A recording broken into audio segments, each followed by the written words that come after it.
5 years ago when I first went on this mission trip, I never imagined myself really talking about it as shy as I was, let alone a second time.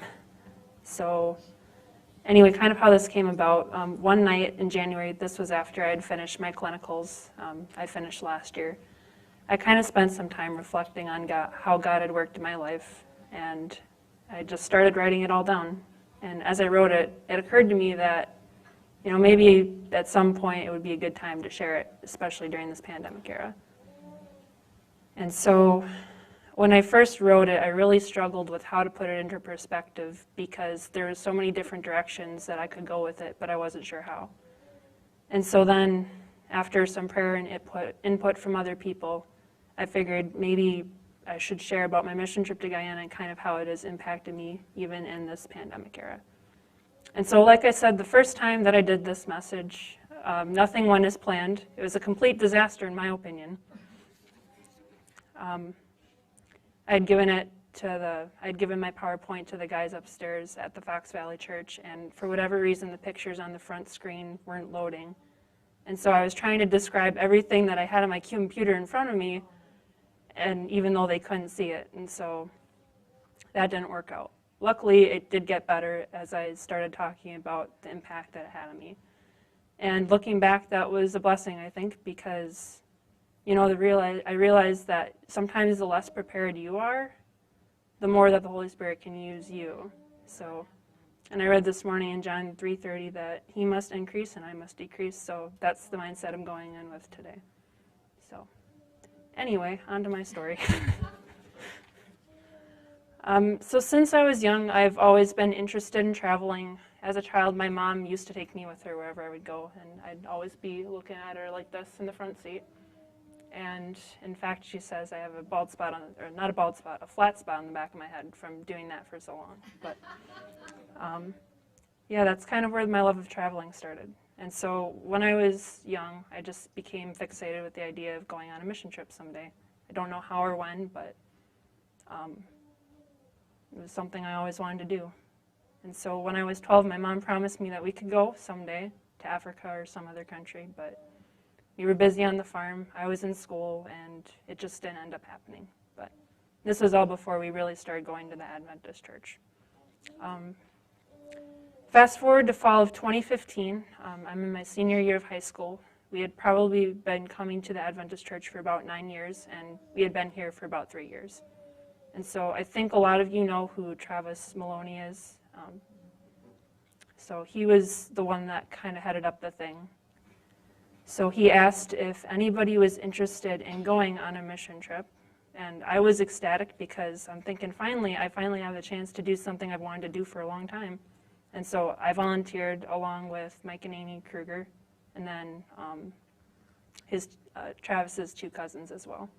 So it was the 5 of us going down there, and we were going to meet up with a couple that live down there. They work with AWA, or Adventist World Aviation, for those of you guys that didn't know. So what they do there is AWA is an organization that supports communities in like third world countries. So they provide services such as nursing and dental care, as well as like lifestyle and health education. And so a lot of people in these countries, they don't have access to good, clean drinking water or know how to grow their own food. They rely a lot on other countries shipping in like rice and beans, and so that's what they usually eat. And so as a result, they have a lot of health issues such as hepatitis E as a result from unclean drinking water, as well as high blood pressure, and as a result, a lot of them have some eyesight issues as well. So the purpose of the trip, it was a series of 5. The one that I went on was number 4, but in a previous trip, they had built an airplane hangar down there in the area we were working in because the only way to get in there is by bush plane. It's very heavily forested in Guyana, except for in the town of Georgetown, which is their main capital. So we flew into Georgetown on an airline, major airline, and then went out to Mabaruma, Guyana, which was where we were staying, by bush plane. And we used that airplane hangar. And so the trip we were going on, The purpose of it was to refurbish a church in the area of Blackwater, Guyana, which was about an hour from Mabaruma, because a lot of the buildings down there on the river, they look the same, and so you can't tell if a building is a church or not. A house and a church look pretty much the same. In addition, there wasn't any place where people could access very well because the mud down there is very deep. So the purpose was to build a deck as well as a wharf for the docks to park. So that was the main thing. And then after that, we were to do an evangelistic series just to help increase church membership. So now I will show you some of the slides we got. So this is everybody. It's myself in the green shirt, then Michelle and Travis and Mike and Amy, and then his two cousins, Matthew and Shane, and then Bruce and Monique, who are the people that were living down there, and we lived. And then there's two cute little kids. And so this is just a video of us leaving the boathouse to get to where we were going. I'll just play that real quick.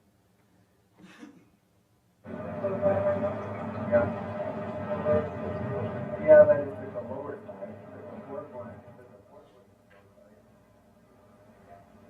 So this is just an area leading out to the Aruka River, which is the big river we traveled to get to Blackwater. One thing we would do is we would have boat races, because the boats they have there are kind of small and it couldn't hold all of us. So some of us got too competitive. Travis mostly. That isn't too hard to imagine, right?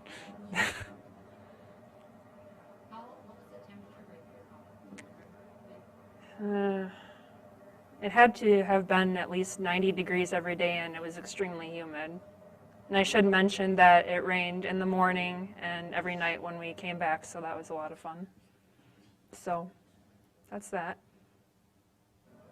And that's a picture of the building before we worked on it. So as you can see, there's a lot of mud to the right of it for you guys, I think. And so from there, that's where we built the wharf, because people couldn't really walk through all that. So that's a picture of what it looked like beforehand. So then this is a video of them cutting down a Kokritz tree, which is what they use for construction down there. It's very heavy lumber, so it's very durable. It can withstand a lot of rain and things. So I'll play that real quick.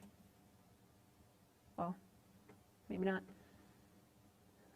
Well, here's a video of them cutting up the lumber for the deck. And this is pretty incredible because down there they don't have any electric, like any of the big saws that we use to cut up for lumber. They just do it all by hand, and they use their eyes only. They don't have any of the equipment they do, so it's pretty impressive.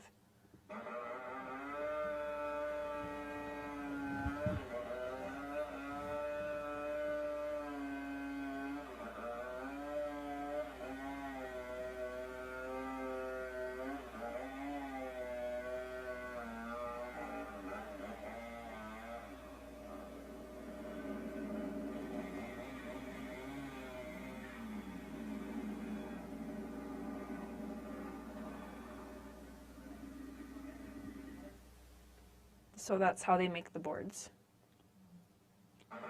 And yeah. So then that's us putting the boards on there, and they're cutting the notches in there just to clean up the edges and make it look nicer. And man, there's a lot of stuff I want to cover in this presentation, but I don't know how much time we'll have. So I might just kind of speed through because there's something more important that I wanted to cover. But then that's us washing the decks, and I have some help from one of the kids down there. They're very helpful. They will pitch in if as needed, and they're very willing to work, the kids are. And so then that's the beginnings of the roof. And that's the lumber that we used, or the lumber they cut. And so then here they are making the steps.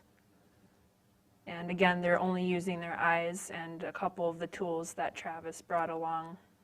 I'm not sure what the thing is called that they use, but it's like a triangle thing. And that's us painting. What? Oh. So not an OSHA-approved ladder, but we made it work. And so here is a picture of them building the wharf in its beginning stages. Again, the mud there is very deep, and so to get the poles down, they had a lot of people use their body weight, the guys did, to pull the posts down, which worked pretty well, surprisingly. So there I am, I'm helping. I got kind of bored of painting, and so I'm helping out getting the boards made for the wharf. So again, the mud is so deep that you can't really walk through. We had to float the boards down, and that required more than one person. And I got stuck in the mud. And it required 2 people for me to pull me out. And the guy's just sitting over there laughing, and I'm laughing, and I worked through it, but. And so there you can see them pulling the things down. And then here's an actual video of them doing it. Maybe it's this one here. Were there alligators in that water? There wasn't any alligators, but there was a big snake down there that they were afraid of. So didn't have to contend with that, luckily.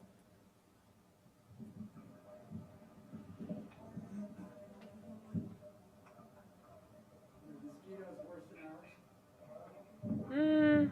In some spots, yeah. During the day it wasn't too bad, but with the humidity and it raining at night, that was horrible.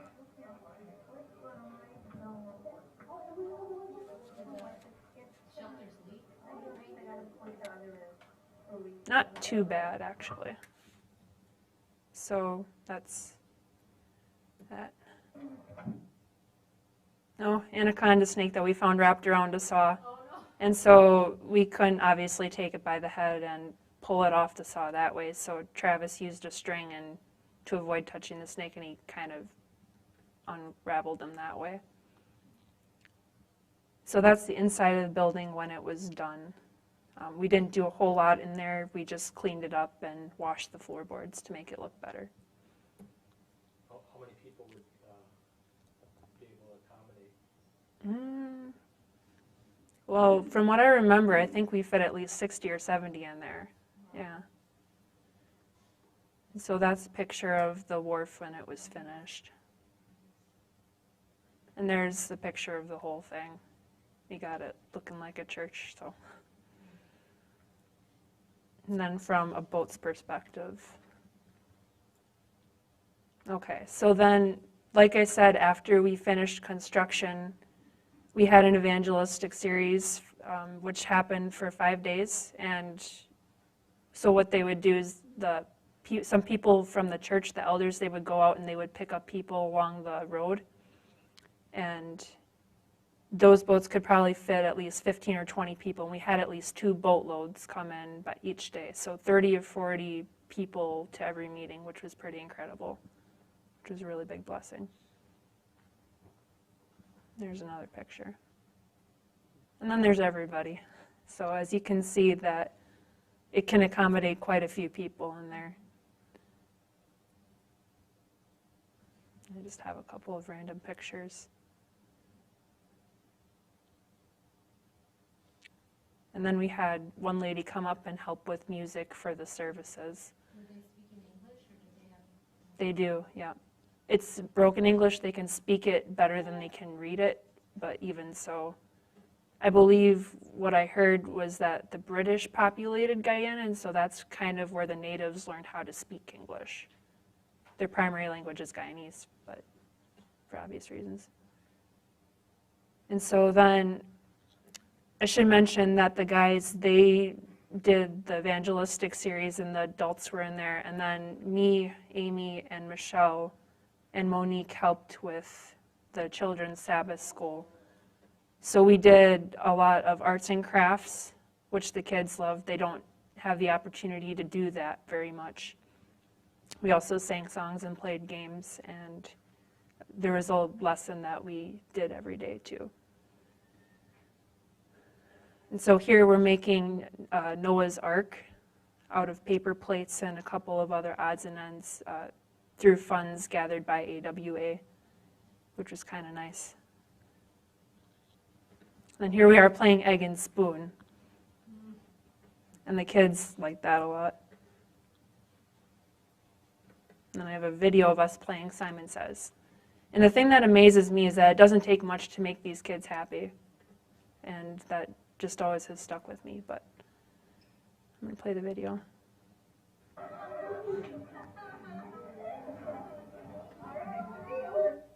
Oh.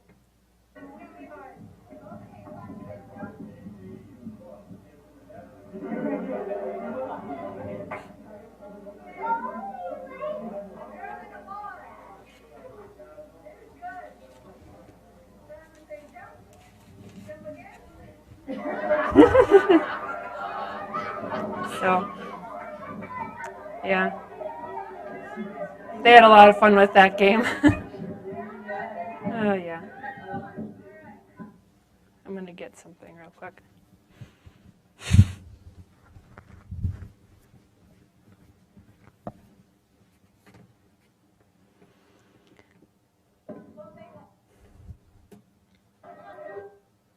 And so then another thing we did on our off time is we would play games with the Guyanese when we weren't working. And so here they are playing makeshift baseball. And here Matthew is throwing a tennis ball, and then she's going to hit it with a piece of wood. But yeah. So then, like I said before, a lot of them, they have, because of their diet, they have poor eyesight. So another thing we did while we were there is, or something that AWA did, was get money to buy eyeglasses, reading glasses for them so that they can read. And so here we have pictures of them trying on them, and this guy looks very happy, I think.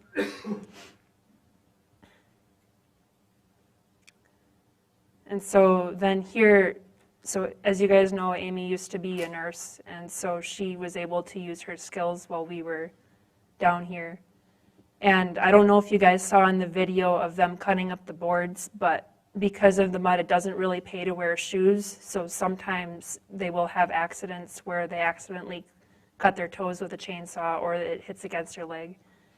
And so it's kind of sad because they don't have the proper medical care down there, but I think she brought some supplies along, was able to help this guy. But yeah, luckily it didn't get infected, but we did have to send him to the hospital in Georgetown just to check up on him. So, but luckily he turned out to be fine. And this is actually kind of what inspired me to study physical therapy, because I thought, you know, maybe someday I can use the skills I learn here to maybe help other people abroad. So that's kind of what inspired me to pursue that career. Another thing we did was Sabbath visits on Saturdays afternoon following church. So sometimes families couldn't make it to church because of health reasons, or they just didn't have a boat to make it to church. So we would go out on the river and then we would visit families. And so oftentimes we read scriptures with them, or we would pray for them and maybe play with the kids a little bit. And the people really appreciated that, because some of them don't get a lot of visitors because of how far spread apart they are. So then I have a picture of the kids. I can't remember her name, but she would help us a lot with the projects we were doing. Here's a little boy. Here she is, so happy in her pink dress she got. So happy. And then this is the one pink shirt is Madeira, and she also helped a lot with the project. She liked being out in the mud and helping us with building the wharf especially. She tried to help to her best, but you know, they can only do so much, but still it was cool to see that. And he has a stuffed animal, which he got. And here Michelle is showing them pictures that we took of them down there, and they thought it was kind of cool to see themselves on a computer screen because they don't have mirrors down there, so them seeing themselves, what they look like to other people, was interesting. And then there's us. And that was the last day we were there. Um,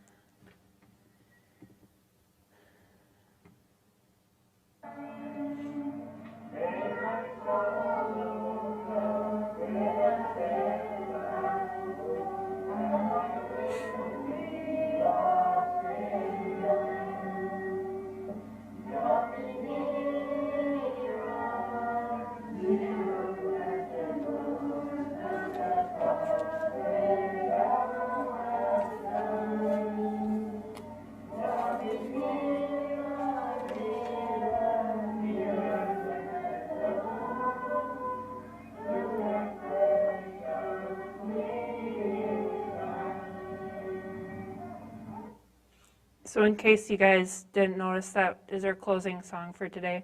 I'm not quite finished yet, but just it's a good reminder, I think, and I'll explain a little bit more later. But so after I had came back from the mission trip, I was depressed for a while, partly because, for one, I was thrown back into my normal lifestyle, being gone for 2 weeks and then coming back to the U.S. It's kind of ironic because I was being shocked back into my own culture, whereas usually we think of culture shock as going to some other country and being surprised by how different it is there. But after I had returned, we had the Brown County Fair, and I had stuff to attend to down there. I had to take care of my horse, and basically I had no time to process the past 2 weeks at all. And so the entire time, I usually enjoy myself while I'm there, but I couldn't stop thinking about, just how different it is down there and just how happy they are with what they have. And so here, I think many Americans are unhappy because we want the latest cars, we want the latest technology, whatever it might be, and as we get more, we want more, and sometimes we're never thankful for what we do have. Whereas down there, they're happy if they have a meal, roof over the head, and family and friends with them. And so it really makes you think about what's important. Yeah. And especially in this pandemic area, we realize just how much freedom we had when we weren't under these restrictions. And things have loosened up quite a bit, but who knows what it's going to be like in the future. So there's still a lot to be thankful for, even though we're not able to do things as freely as we once were. At least we're still able to get together in church and worship, which is a privilege in itself. And so that's what so the scripture reading today, one of them was 1 Thessalonians 5:18. And I'm going to read it again because I think it's important. And actually I have 16 through 18 here, but it says, "Rejoice always, pray without ceasing, and everything give thanks, for this is the will of God in Christ Jesus for you." So that really kind of hit home while I was on clinicals. So back in March of 2020, my second clinical rotation, it was 2 days before I was supposed to be done, and all clinical instructors, they got the notification that all students were supposed to leave and not return to finish. So then I had downtime for about 3 to 4 months, and at that point, I didn't have that much of a relationship with God, so really the 3 or 4 months that I was off clinicals, it gave me time to read my Bible and study more, and that was a blessing itself, because who knows, where it would have been if it wouldn't have happened. But anyway, clinicals started back up in September, and so the environment that I was in, it was very stressful because of the COVID situation. Everybody was doing each other's jobs, and I felt like, I don't know, I kind of felt a little bit of a burden there because of everything that was going on and all the switching around. And so I just kind of stopped reading my Bible, which is probably not what you want to do in that situation. In fact, I should have been reading more than I did. And so I got stressed out, and a couple of things happened that should have, and I ended up failing the clinical, unfortunately. And then by the grace of God, I did get a second chance. I got a call from my teacher in November saying that there was a clinical instructor at Bellin Health that would be willing to take me on for 6 weeks as a replacement. And so I was just happy to get a second chance. And so I realized my mistake back in the first chance that I had. And so when I started reading my Bible again, things changed and I did much better and I passed with.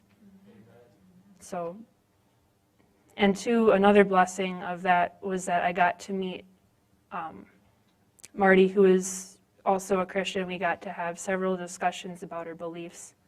And so she was the one who shared 2 Timothy 1:7 with me. For God has not given us a spirit of fear, but of power, of love, and of sound mind. And that's part of the reason why I'm up here speaking today. So, there's a little bit more to the story. So as Becky said, I got a job with Good Shepherd. There's a little bit leading up to that. Yeah. So the biggest thing I've learned these past couple of months, and this is what I didn't talk about the first time I gave this message because this is recent, and I've really learned to trust God in these past few months, and this could be honestly a whole message in itself, but I'm going to try and cut it down. The past 7 months since clinicals, I've kind of questioned several times whether or not this is where God wanted me to be. Between the whole thing with clinicals and me failing and no luck with job interviews, I was getting really discouraged with my situation. And so I remember one day I was delivering a package to USPS for my mom, and I just thought about my situation and I just broke down like, God, is this what you want me to do or not?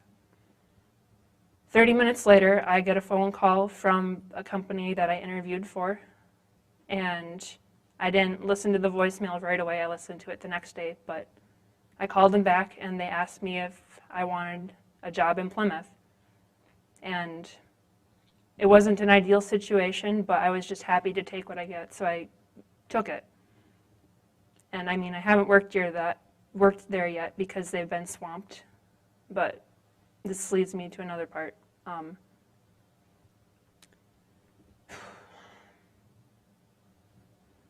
So they have been extremely busy, and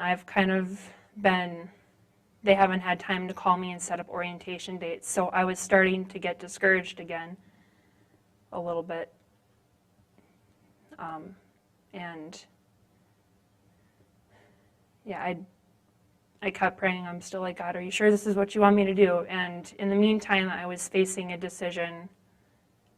Something came up, and I was faced with a decision that would have involved me moving away from everything that I knew, and it was probably more of an emotional decision than anything, but you know how Satan likes to get into our minds, and he likes to twist everything around and make it seem like everything much harder than it really should be. And so I was dealing a lot with that the week leading up to when I had to make that decision.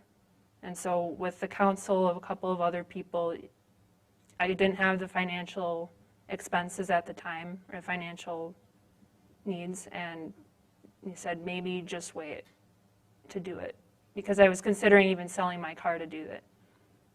But I didn't. And so, I'm sorry, this is getting kind of long-winded, but yeah. So I called the company back because I was still wondering what was taking so long and why they hadn't called me about orientation. And they said they were still busy. It had now been about 3 weeks since I gotten the job offer, and usually it takes a shorter amount of time than that. She did mention that a position at Seymour had opened up, and that was a lot closer than Plymouth, and that was one of the places that I applied to originally, and I was ecstatic because I had wanted to work for this company for a long time. So I accepted that, and now I have orientation next week, Tuesday. So I'm very thankful for everything that God has done for me, and yeah.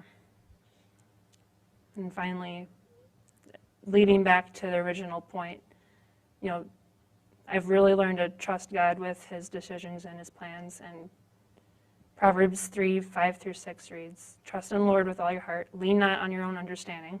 Good thing I didn't. And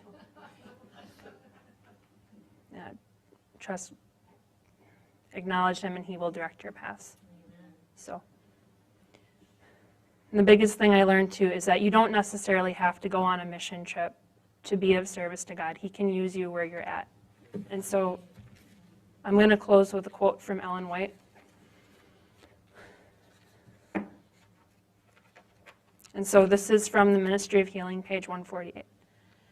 "To everyone who becomes a partaker of his grace, the Lord appoints a work for others. Individually, we are to stand in our lot in a place saying, 'Here I am, send me.' Upon the minister of the word, the missionary nurse, the Christian physician, the individual Christian, whether he be merchant or farmer, professional man or mechanic, the responsibility rests upon all.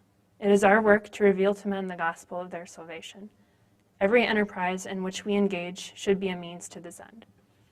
So, wherever you're at in your lot in life, you know, God has a plan for you and he can use you where you're at.